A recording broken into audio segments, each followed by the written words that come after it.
Hello, welcome back. Good morning, good afternoon, good evening, whatever it is for you when you're watching this. Today, what I wanted to do is go over transposing in um, Noteworthy. A lot of times I've had to do this in the past because we had a French horn or we had an E-flat sax. Um, those are the two most common used ones, but I've also done it for B-flat instruments before we had purchased the um, readily available, but we didn't. I couldn't find it right away, and Pastor went ahead and bought those for the trumpets that we have. Um, but looked this up on Wikipedia so you could see it. Apparently, there are 14 E-flat instruments, 8 F instruments, 3 G instruments, 1 D instrument, 19 C instruments, and so forth. B flat, 29. If I click on these, it'll show the list of the instruments there, but it definitely looks like C instruments are the most um, common there, with the 19 represented there. E flat instruments with 14 comes in second. And I know I played a French horn for one semester in high school. The school had uh, donations. People had donated instruments, and I spent several of my study halls cleaning them and making sure they were in good working order. And since we didn't have anyone to play the French horn, I went ahead and did that just for, I guess, um, for the donor, the donor's benefit. But anyway, um, what why these are called that is because everything is centered around C instruments. That's the key instruments are tuned to. B flat instruments, they would have to play in an orchestra. They always said play in concert B flat to tune up. So that means a concert B flat would mean the piano would play a B flat, and uh, in my case, I was a trumpet player in high school mainly. I would play a C.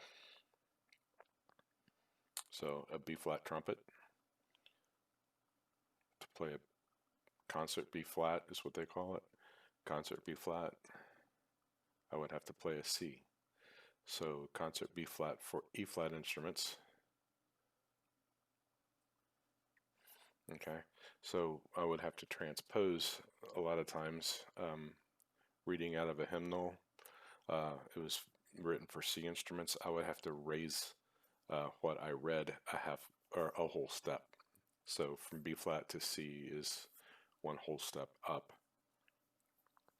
The song I wanted to do today was just out of the hymnal, Higher Ground, and I wanted to transpose it for the three commonly used ones were, since we already have it in C, the next one would be B flat, and then there would be E flat instruments.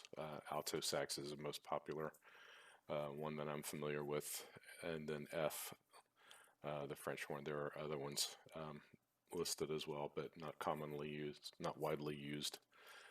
So that's where I'm going to start off today, and I'm using the display mode so that you can see the pull downs when I do the menu options. File, new, and we'll start off with the piano template.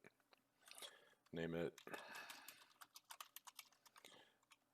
I use tab key on my keyboard to change to the next field. Since my hands were already on the keyboard, I don't have to reach over to the mouse and click in there. And it also, if you notice it highlighted at the text, the default text that was there.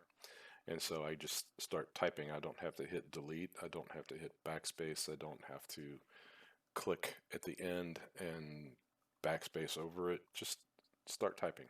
When you use shift tab, it goes to the previous field, and see how it's all highlighted. If I wanted to change it, I could just start typing. So tab to get to the author and that's usually music.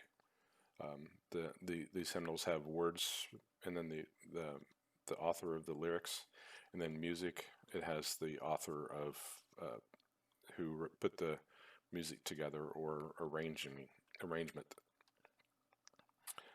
And this one is done by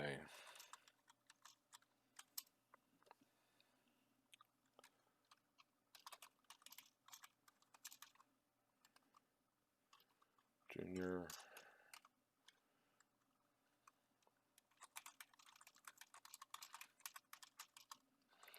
And there is no copyright on this, so I'll take that out and that out and just hit enter, since there were no other fields. And we'll start off with typing this one up just the way it is in the hymnal, and then I'll show you how to transpose. It's basically under staff.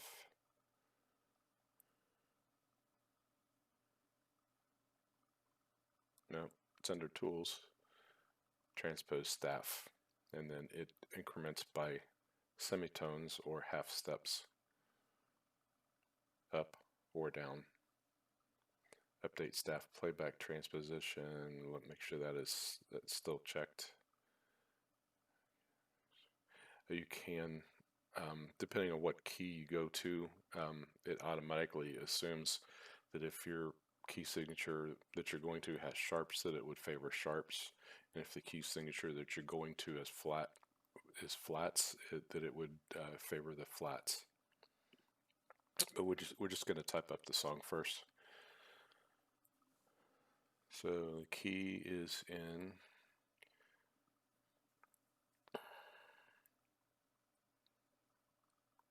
G.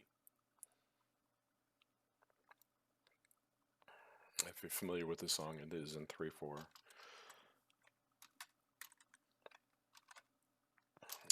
And I use keyboard shortcuts all the time. I rarely use the mouse, but it does have its purposes. It all depends on where I'm at and what's the quickest way to get there. If my hands are already on the keyboard, I'll use the keyboard shortcuts. And we will start off with, and if you can't tell up here in the menu, this one is selected. I hit 4 for the 8th note, and you can tell when I hover over the mouse over that note that's indented, it says 8th duration and then 4 in parentheses.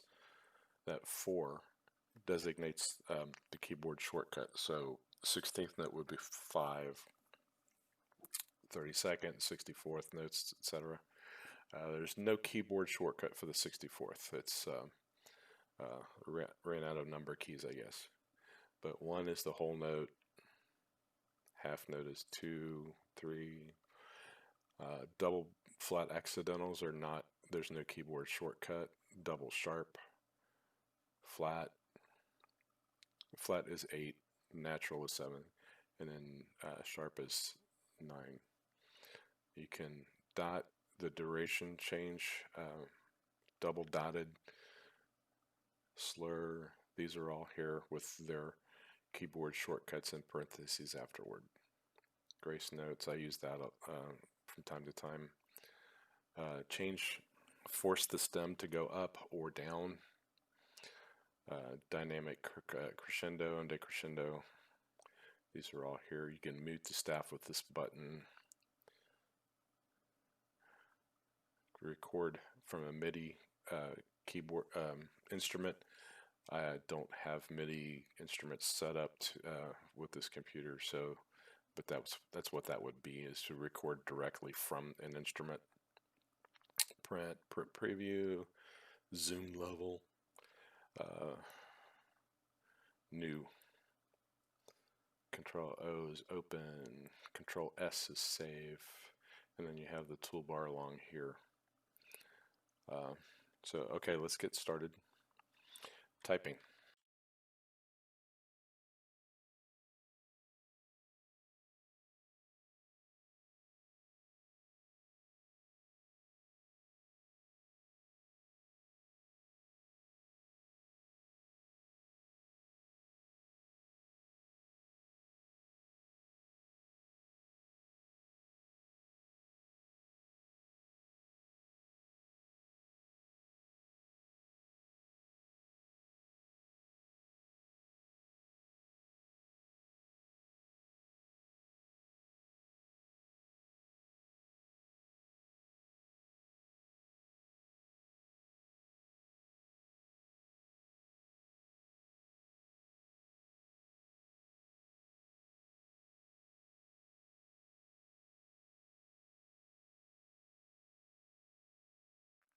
That's the first line, so we'll go page down to get to the next one, left hand, or for bass clef instruments, like trombone, tuba, common ones, bass guitar, cello, bass viol, and highlight one note that's going to be repeated, copy, paste, paste, paste, and tab to insert a measure bar, beam those, and two more, but I'm going to change this one to quarter note, highlight it and hit the 2 for the quarter note, and then dot to add the dot to it. Just takes a lot less time to do.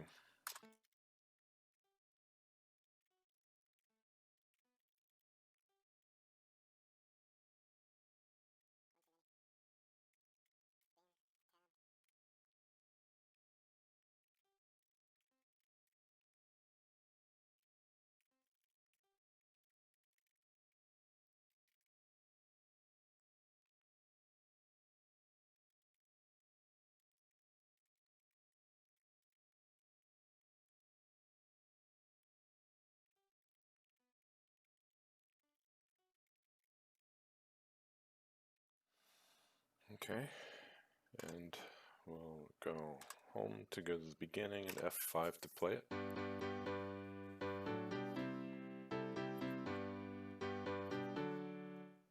Okay, sounds good. And as you notice in the previous videos, I talked about how choppy it sounds. If I were going to use this for playback, I would slur all of those notes with this button here, or I believe it's under notes. Yes, right there, slur, and you can see the semicolon over here. And that was the end of the line, but it was not the end of the measure, so I mistakenly put that measure bar in there. So we'll continue on with the next line.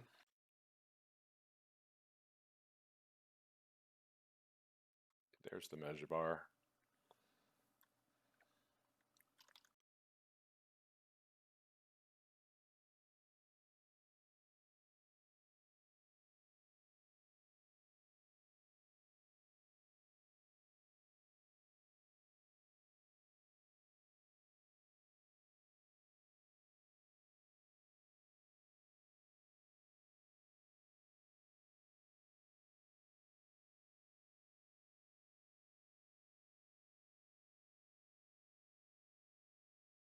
Okay, now we'll go down, page down, finish up the second line of the left hand.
Okay, now we're ready for the chorus.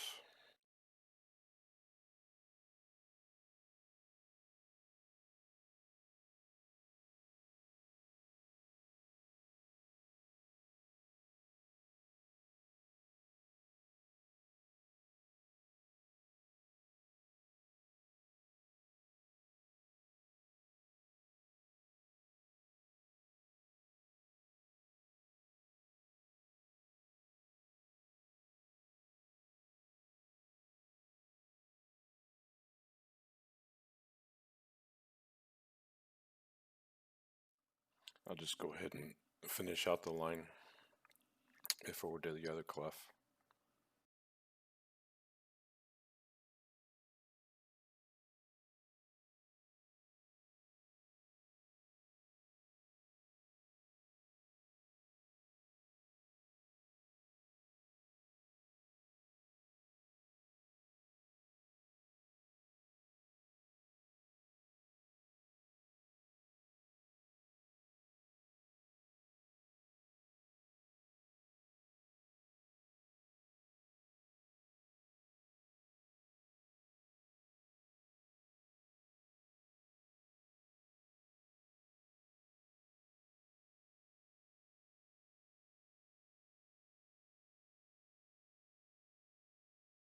The beginning of the song, the other half, timing wise, would be represented there. And what we're going to do, File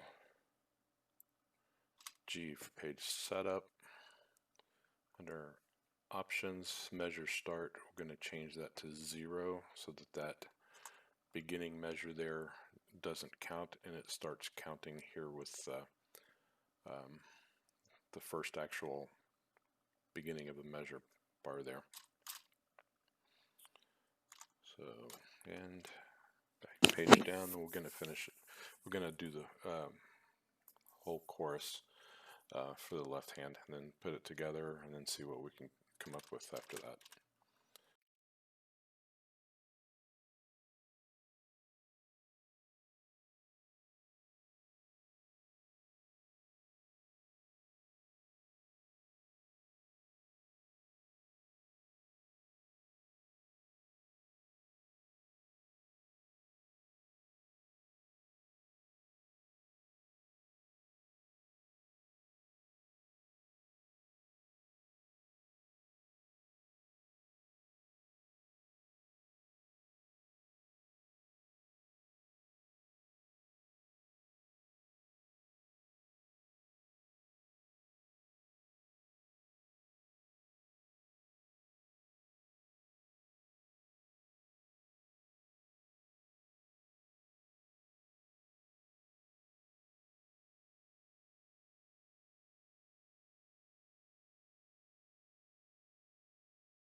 And then we'll see what it sounds like.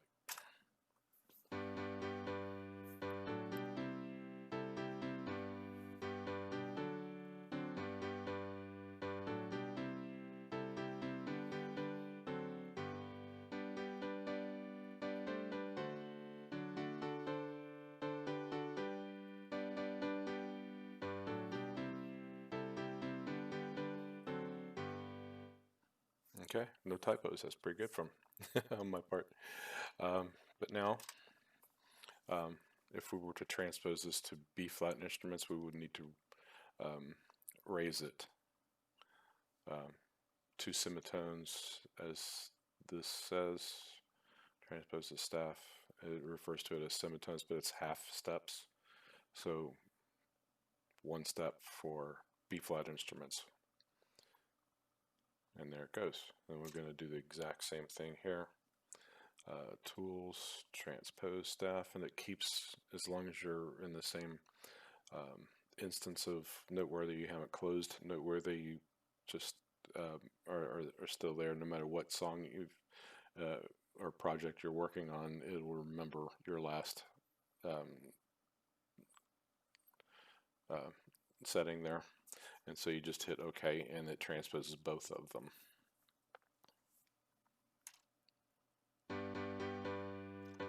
And if you notice, when I hit play again, it did not change. It was something I asked Noteworthy about making it possible, and they shared an in-depth method of exporting and re-importing, and I find it easier to just copy the whole staff and then paste it into a new project, and it works fine that way. It just takes a lot less time than the explanation that they did. But anyway, this is a transposition from the key of G to the key of A for trumpets to play. We would need to change for E flat instruments.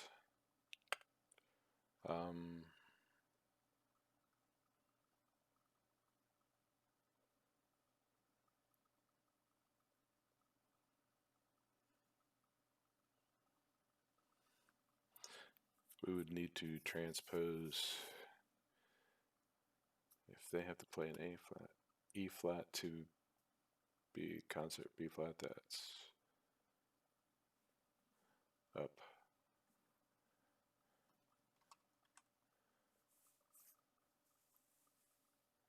Five semitones? 1, 2, 3, 4, 5. We'll do 5. Then page up, Alt T, T does the same thing.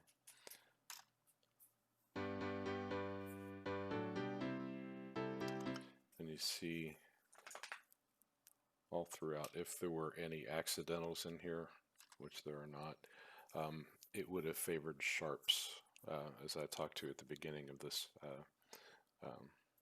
episode, that it would favor sharps if there were any accidentals, just because of this key signature being in sharps. So there we have it. C instruments, B flat instruments, E flat instruments, and F instruments. If I wanted to,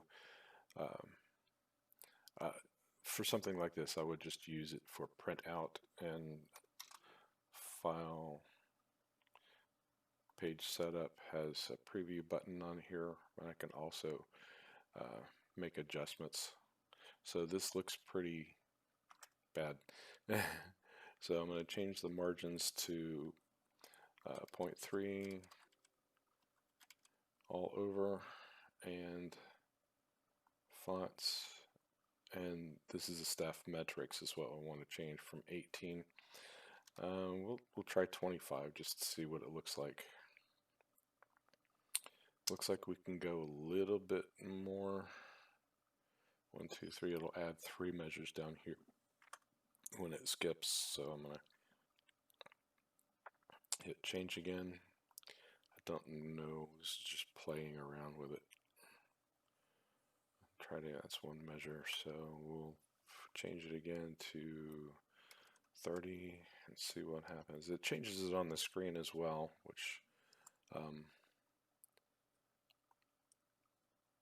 I would rather it not do that. But let's get this set and we'll adjust it manually. Almost.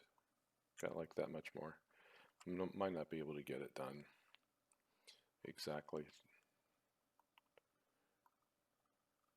Preview.